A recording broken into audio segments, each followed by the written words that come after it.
परसों शाम को वह इसी सोफे पर सोया था। सुधा बैठी पंखा झल रही। कल शाम को वह हंस रही थी। लगता था तूफान शांत हो गया, पर यह क्या?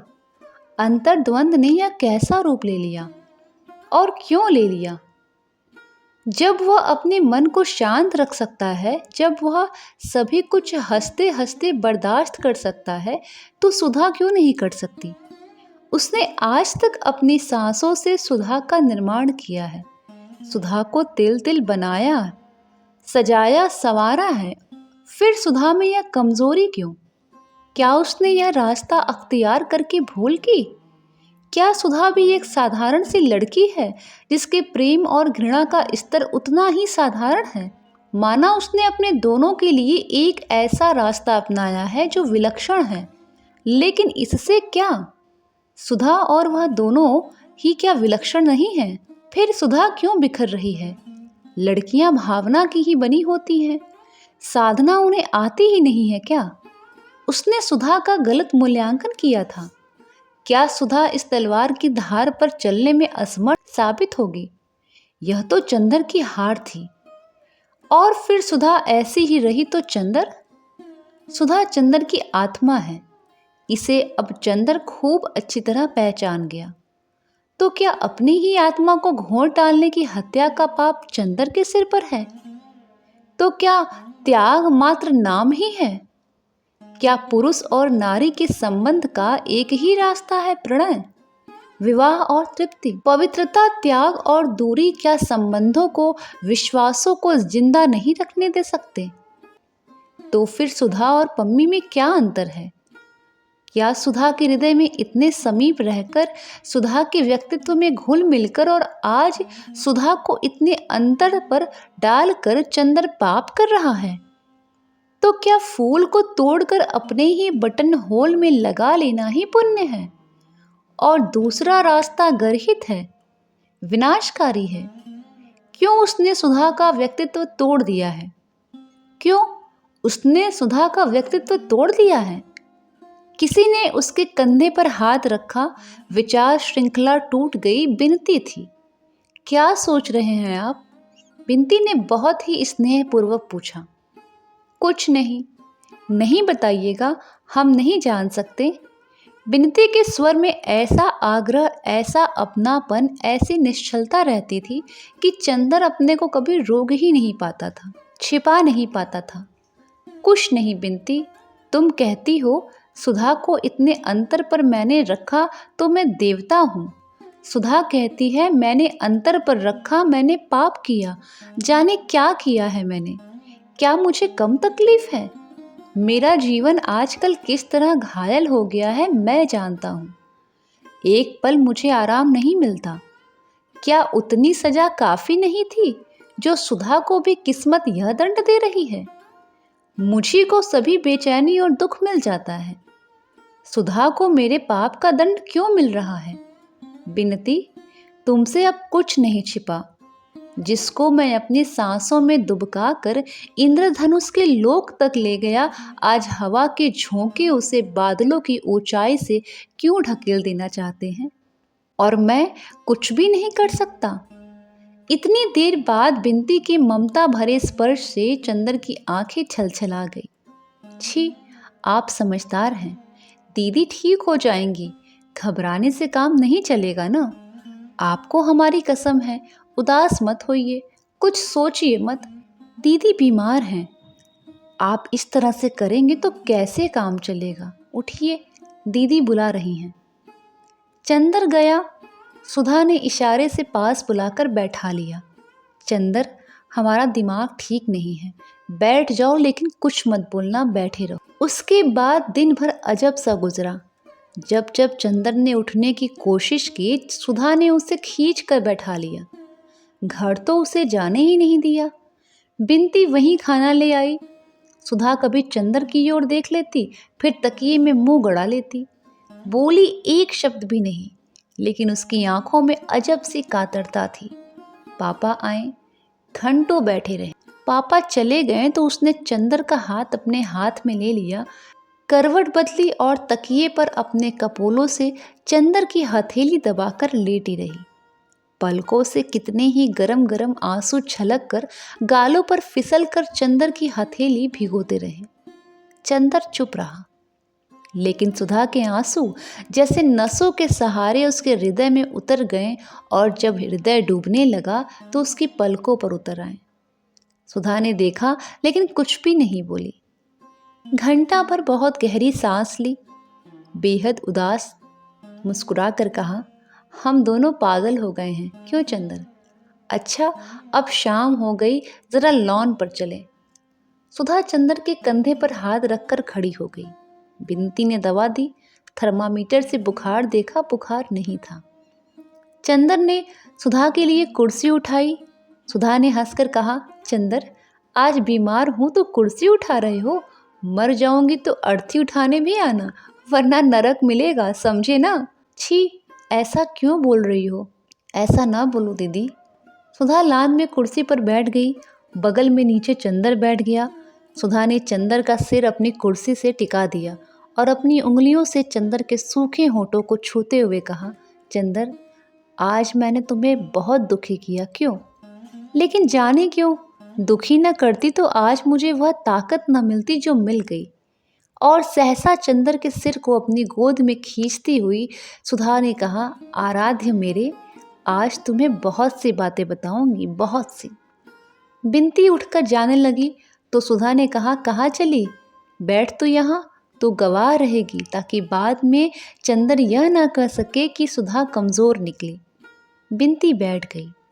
सुधा ने क्षण भर आंखें बंद कर ली और अपनी वेड़ी पीठ पर से खींचकर गोद में ढाल दी और बोली, चंदर आज कितने ही साल हुए जब से मैंने तुम्हें जाना है, तब से अच्छे बुरे सभी कामों का फैसला तुम ही तो करते रहे हो। आज भी तुम ही बताओ चंदर कि अगर मैं अपने को बहुत संभालने की कोशिश करती हूँ और नहीं संभाल पाती हूँ तो कोई पाप तो नहीं?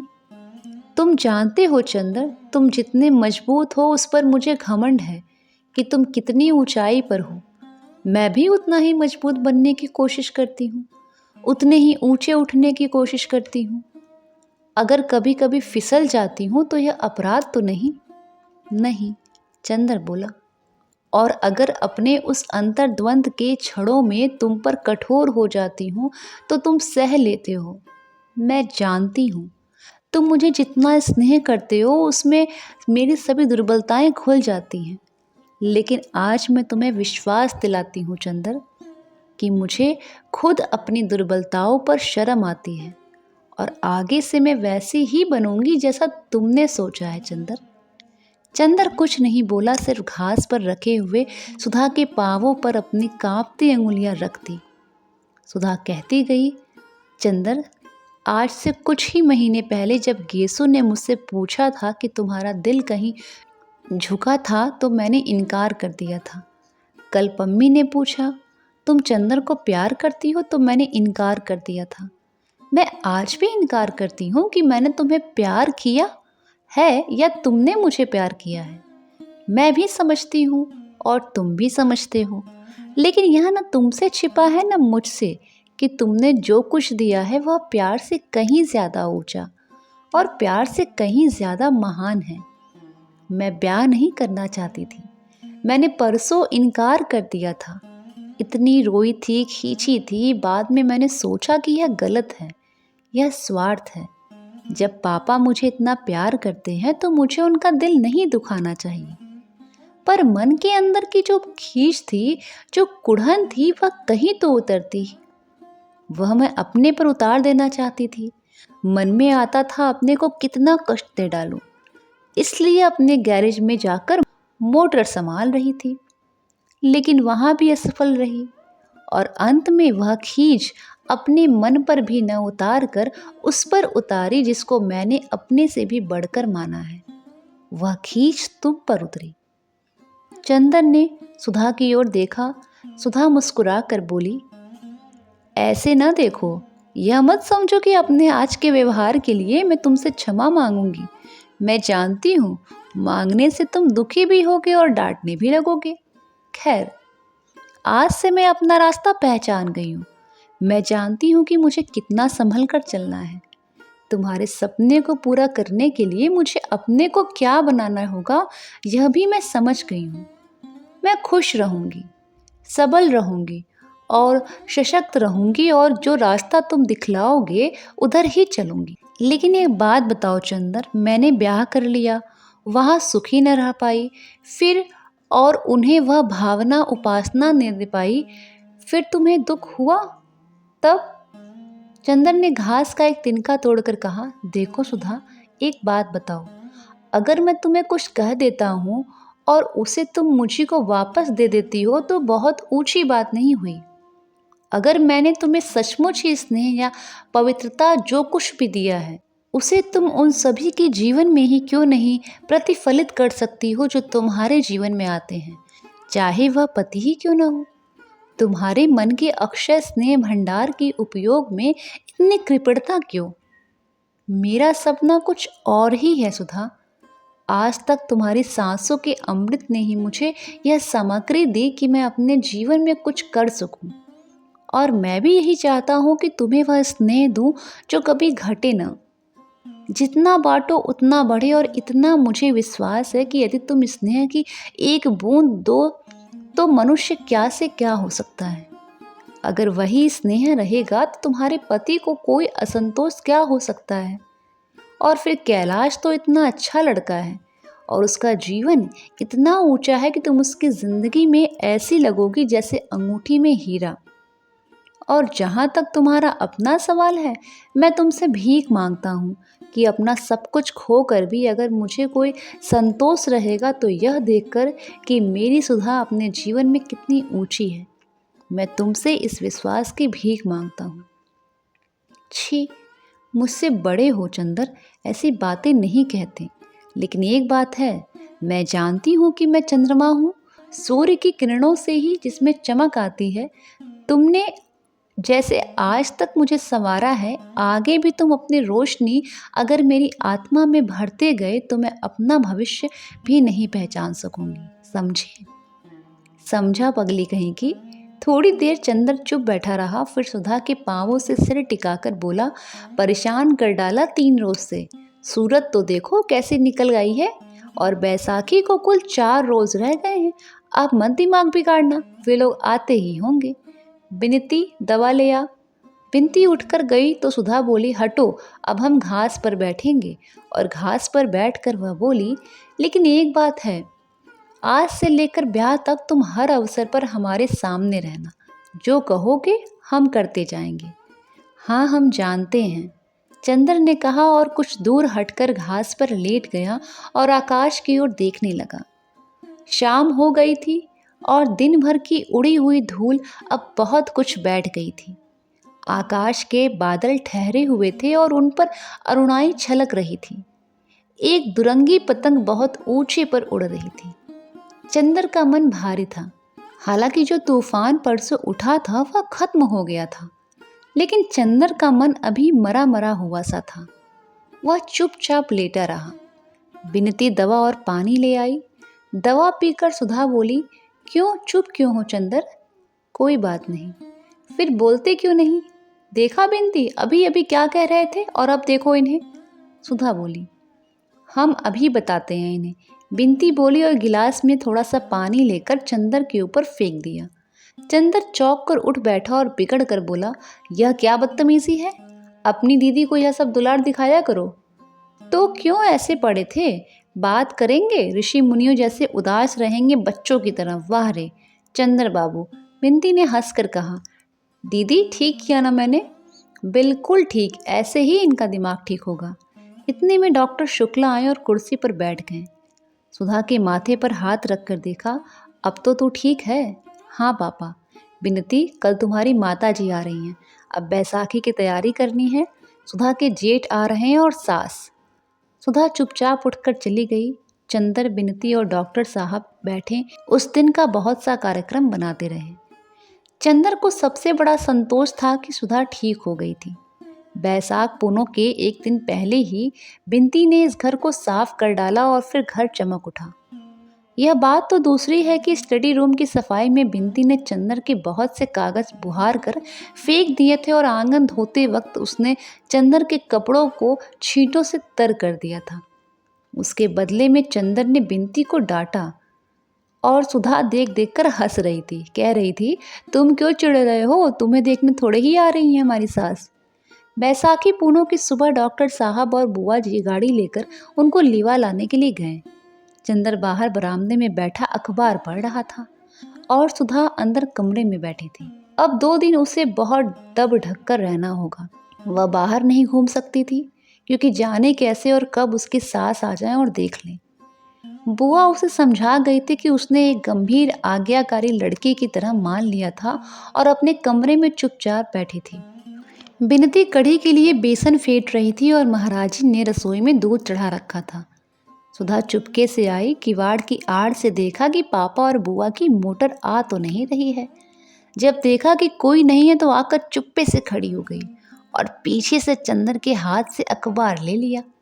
चंदर ने पीछे देखा तो सुधा एक बच्चे की तरह मुस्कुरा दी और बोली, क्यों चंदर, हम ठीक है ना, ऐसे ही देख रहे हैं ना, देखा तुम्हारा कहना मानते हैं ना हम।